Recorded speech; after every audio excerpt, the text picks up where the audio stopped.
12월 21일 오늘의 말씀은 시편 109편 16절에서 31절입니다.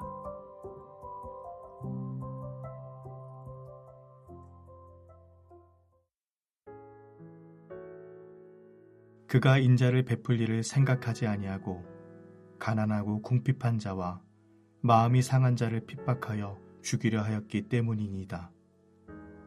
그가 저주하기를 좋아하더니 그것이 자기에게 임하고 축복하기를 기뻐하지 아니하더니 복이 그를 멀리 떠났으며 또 저주하기를 옷 입듯 하더니 저주가 물같이 그의 몸속으로 들어가며 기름같이 그의 뼛속으로 들어갔나이다. 저주가 그에게는 입는 옷 같고 항상 띠는 띠와 같게 하소서. 이는 나의 대적들이 곧 내 영혼을 대적하여 악담하는 자들이 여호와께 받는 보응이니이다. 그러나 주 여호와여, 주의 이름으로 말미암아 나를 선대하소서. 주의 인자하심이 선하시오니 나를 건지소서. 나는 가난하고 궁핍하여 나의 중심이 상함이니이다. 나는 석양 그림자같이 지나가고 또 메뚜기같이 불려가오며 금식함으로 내 무릎이 흔들리고 내 육체는 수척하오며 나는 또 그들의 비방거리라. 그들이 나를 보면 머리를 흔드나이다. 여호와 나의 하나님이여, 나를 도우시며 주의 인자하심을 따라 나를 구원하소서. 이것이 주의 손이 하신 일인 줄을 그들이 알게 하소서. 주 여호와께서 이를 행하셨나이다. 그들은 내게 저주하여도 주는 내게 복을 주소서.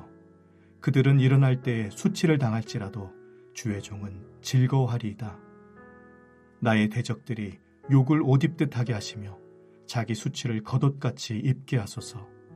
내가 입으로 여호와께 크게 감사하며 많은 사람 중에서 찬송하리니 그가 궁핍한 자의 오른쪽에 서사 그의 영혼을 심판하려 하는 자들에게서 구원하실 것이미로다. 반갑습니다. 12월의 세 번째 토요일입니다. 이제 2024년도 열흘 정도밖에 남지 않았는데 개인적으로나 국가적으로나 올해 마무리해야 할 일들을 잘 매듭 짓고 또 다가올 새해를 잘 준비하면 좋겠습니다. 우리는 호세아서에 이어서 아모스서 그리고 말라기서까지 세 권의 소예언서를 연이어 묵상했고 어제부터는 시편을 묵상하고 있습니다. 여러분은 어떠셨는지 모르겠지만 저는 이번에 세 권의 소예언서를 연이어 묵상하면서 성경에 왜 소예언서가 있는지 그리고 왜 소예언서를 묵상해야 하는지를 새삼 깨닫고 확인할 수 있었습니다. 소예언서는 하나님의 말씀이 우리의 현실과 밀접한 관련이 있으며 우리의 삶과 예배가 결코 분리되어서는 안 된다는 것을 우리에게 말해줍니다. 소예언서는 우리가 평상시 잘 생각하지 않고 또 중요하게 여기지 않던 세 가지 사실을 우리에게 일깨워 주는데 첫 번째는 하나님이 우리에게 정의와 공의를 원하신다는 사실입니다. 하나님은 호세아 10장 12절에서 너희가 자기를 위하여 공의를 심고 인애를 거두라 라고 말씀하셨고 호세아 12장 6절에서는 인애와 정의를 지키라 라고 말씀하셨습니다. 또 아모스서 5장 15절에서는 악을 미워하고 선을 사랑하며 성문에서 정의를 세울지어다 라고 하셨고 아모스 5장 24절에서는 오직 정의를 물같이 공의를 마르지 않는 강같이 흐르게 할지어다 라고 하셨습니다.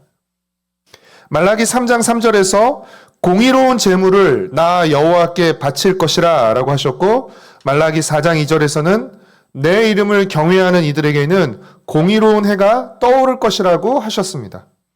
사랑하는 성도 여러분, 하나님이 우리에게 정의와 공의를 원하신다는 사실은 무엇을 의미합니까? 하나님이 정의롭고 공의로운 분이시라는 사실을 의미합니다. 시편 109편은 하나님을 어떤 분으로 묘사하고 있습니까? 공의로운 재판장으로 하나님을 묘사하고 있습니다. 사랑하는 성도 여러분, 하나님은 공의로운 분이시기에 그분의 백성인 우리에게 정의와 공의를 요구하십니다. 하나님은 우리가 정의와 공의를 행하는 삶을 살기를 원하십니다. 하나님은 하나님의 백성인 우리를 통해서 하나님의 정의와 공의가 이 땅 가운데 흐르기를 원하십니다. 소예언서는 우리의 신앙에서 정의와 공의가 얼마나 중요한 것인지를 우리에게 일깨워 줍니다. 소예언서는 두 번째로 여호와의 날에 대해서 강조합니다. 여호와의 날은 어떤 날입니까? 만군의 주이신 또 공의로운 재판장이신 하나님이 오셔서 심판하시는 날입니다. 하나님은 심판을 통해 하나님의 공의를 드러내시고 세우십니다. 심판을 통해 악인을 벌하시고 의인을 구원하십니다. 말라기 4장 1절과 2절 말씀입니다. 만군의 여호와가 이르노라 보라 용광로 불같은 날이 이르리니 교만한 자와 악을 행하는 자는 다 지푸라기 같을 것이라. 그 이르는 날에 그들을 살라 그 뿌리와 가지를 남기지 아니할 것이로되 내 이름을 경외하는 너희에게는 공의로운 해가 떠올라서 치료하는 광선을 비추리니 너희가 나가서 외양간에서 나온 송아지같이 뛰리라. 무슨 말입니까? 여호와의 날에 공의로운 해가 떠올라 의인들에게는 치료하는 광선을 비추시지만 악인들에게는 태우는 불이 쏟아진다는 것입니다. 구약 성경이 말한 이 여호와의 날은 예수님을 통해 이미 시작되었고 또 예수님의 다시 오심을 통해 완성될 것입니다. 사랑하는 성도 여러분, 주님이 다시 오셔서 심판하시는 그날, 여호와의 날, 종말의 날은 반드시 옵니다.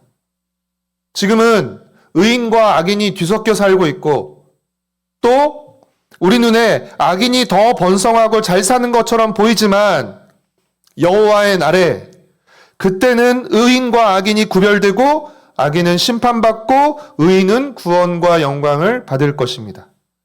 알곡은 곡간에 들이고 가라지는 불에 태워지게 될 것입니다. 그런데 아이러니하게도 당시 이스라엘 백성들은 거짓되고 불의한 삶을 살면서도 여호와의 날을 사모했습니다. 자신들은 하나님의 백성으로 선택받은 아브라함의 자손이니까 여호와의 날에 안전할 것이라고 생각했던 것입니다. 그러나 하나님은 선지자들을 통해서 뭐라고 책망하셨습니까? 너희가 스스로 하나님의 백성이라고 자처하고 자랑하지만 실제로는 하나님을 멸시하고 하나님의 말씀을 무시하며 살고 있기에 여호와의 날은 너희에게 빛없는 어둠의 날이 될 것이고 크고 두려운 날이 될 것이라고 경고하셨습니다. 그러나 하나님을 경외하고 하나님의 말씀을 존중하며 살았던 이들에게 여호와의 날은 영광과 승리의 날이 될 것입니다. 사랑하는 성도 여러분, 우리 중에 주님의 재림과 심판을 모르거나 부인하는 사람은 없습니다. 그러나 우리는 마치 주님의 재림과 심판이 없는 것처럼, 주님의 재림과 심판이 오지 않을 것처럼 살고 있지는 않습니까? 우리는 주님의 날을 의식하지 않고 살아가고 있지는 않습니까? 소예언서는 반드시 그날이 있고 또 올 것이라고 우리에게 말해줍니다. 여호와의 날이 우리에게 어떤 날이 될지는 오늘 우리가 어떻게 살아가느냐에 달려있다고 할 수 있습니다. 소예언서는 세 번째로 우리에게 심판하시는 하나님에 대해서 일깨워줍니다. 아모스 선지자가 1장에서 다메섹, 가사, 두로, 에돔, 암몬, 모압 등 이방 민족의 죄악에 대해서 심판을 선언할 때 이스라엘 백성들은 아마 박수를 치며 좋아했을 것입니다. 남유다를 향한 심판을 선언했을 때도 그들은 좋아했을 것입니다. 그러나 그보다 훨씬 더 길고 많은 북이스라엘을 향한 심판을 선언할 때 그들은 그 심판 선언을 듣기 싫어했고 아모스에게 그런 말 하지 말고 너희 고향으로 남유다로 돌아가라고 했습니다.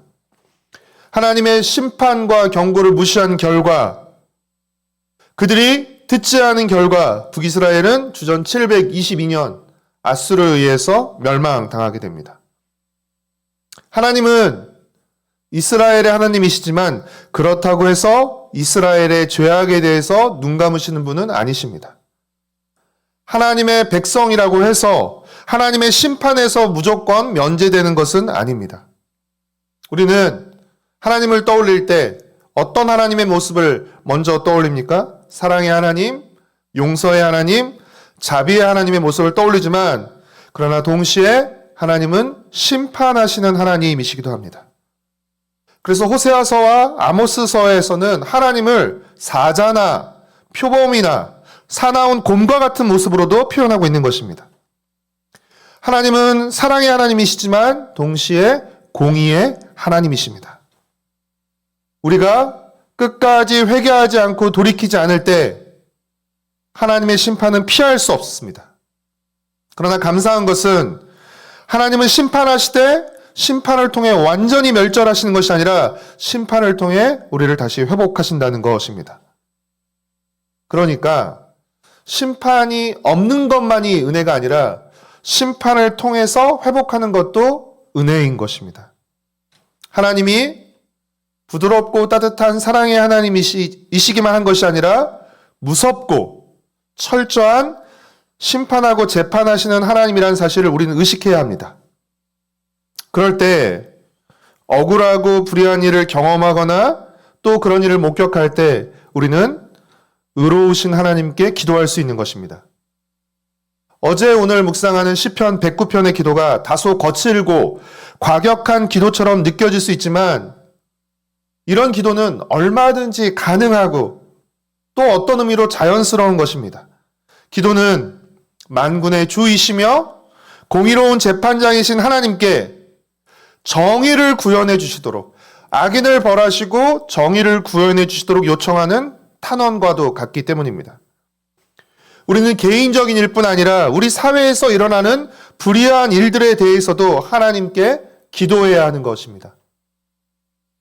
사랑하는 성도 여러분, 하나님은 우리에게 인애와 공의의 삶을 요구하시며 반드시 죄와 불의를 심판하십니다. 우리는 이 사실을 명심하고 생각 없이 아무렇게나 살아서는 안 됩니다. 하나님을 모르는 사람처럼 살아서는 안 됩니다. 정의의 하나님이 안 계신 것처럼 살아서는 안 됩니다. 하나님이 심판하시는 여호와의 날이 오지 않을 것처럼 살아서는 안 됩니다. 우리는 공의의 하나님이 이 세상을 통치하시고 역사하시며 심판을 통해 이 세상을 바로 잡으실 것을 믿고 살아가야 합니다. 개인적으로 우리 삶 속에서 인애와 공의를 실천할 뿐 아니라 우리 사회에도 하나님의 인애와 공의가 마르지 않고 흐르도록 기도해야 합니다. 우리 한 사람 한 사람이 하나님이 원하시는 삶을 통해서 우리가 속한 작은 세상을 하나님이 원하시는 세상으로 만들어가는 데 참여하는 우리 한 사람 한 사람이 되기를, 우리 세대로 공동체가 되기를 축복하고 소망합니다. 기도하겠습니다. 사랑하는 주님, 세 권의 소예언서와 또 시편 묵상을 통해서 하나님이 어떤 분인지를 다시금 우리로 하여금 알게 하시고 또 깨닫게 하시고 고백하게 하시오니 주님 참으로 감사드립니다. 사랑의 하나님, 용서의 하나님만을 아는 것이 아니라 정의의 하나님, 심판하시는 하나님, 그 하나님도 우리가 잊지 않게 허락하여 주옵시고 하나님이 우리에게 원하시는 삶이 무엇인지를 우리가 알고 또 하나님이 원하시는 인애와 공의의 삶을 살아갈 수 있게 허락하여 주시옵소서. 또 우리가 하나님이 원하시는 삶을 통해서 우리가 속한 작은 세상을 하나님이 원하시는 세상으로 만들어가는데 참여하는 우리 한 사람 한 사람이 될 수 있게 허락하여 주시옵소서. 사랑하는 주님, 우리나라를 불쌍히 여겨주시고 붙들어 주옵시고 어지럽고 혼란한 그 모든 것들을 주님께서 막아주시고 하나님의 빛과 진리와 정의와 공의로 이 땅을 새롭게 세워주었기를 간절히 빌고 소망합니다. 이 일에 우리 성도들과 교회가 공의의 하나님께 기도하며 또 우리 각자의 자리에서 또 우리 역할을 잘 감당할 수 있도록 주님 은혜를 베풀어 주시옵소서. 내일은 우리 공동체가 함께 모여 예배드리는 복된 주일입니다. 주님, 우리 예배를 받아 주옵시고 우리의 마음이 온전히 주님을 향하고 주님으로 충만해지고 주님으로 뜨거워지며 새로워지게 하시옵기를 간절히 빌고 소망하오며 또 성도들이 만나 나누는 믿음과 사랑의 교류를 통해서 우리가 서로를 더욱더 격려하고 또 서로 하나 되는 그 기쁨과 즐거움을 누리게 허락하여 주시옵소서. 사랑하는 주님, 하나님께 기도하고 또 하나님의 말씀을 따라 우리 각자가 하나님의 사람으로 살아야 할 삶을 잘 살아낼 수 있도록 그 책임과 역할을 잘 감당할 수 있도록 주님 은혜를 베풀어 주시옵소서. 감사드리오며 예수님의 이름으로 기도드렸습니다. 아멘. 하늘에 계신 우리 아버지여, 이름이 거룩히 여김을 받으시오며 나라가 임하시오며 뜻이 하늘에서 이루어진 것 같이 땅에서도 이루어지이다. 오늘 우리에게 일용할 양식을 주시옵고 우리가 우리에게 죄 지은 자를 사하여 준 것 같이 우리의 죄를 사하여 주시옵고 우리를 시험에 들게 하지 마시옵고 다만 악에서 구하시옵소서. 나라와 권세와 영광이 아버지께 영원히 있사옵나이다. 아멘.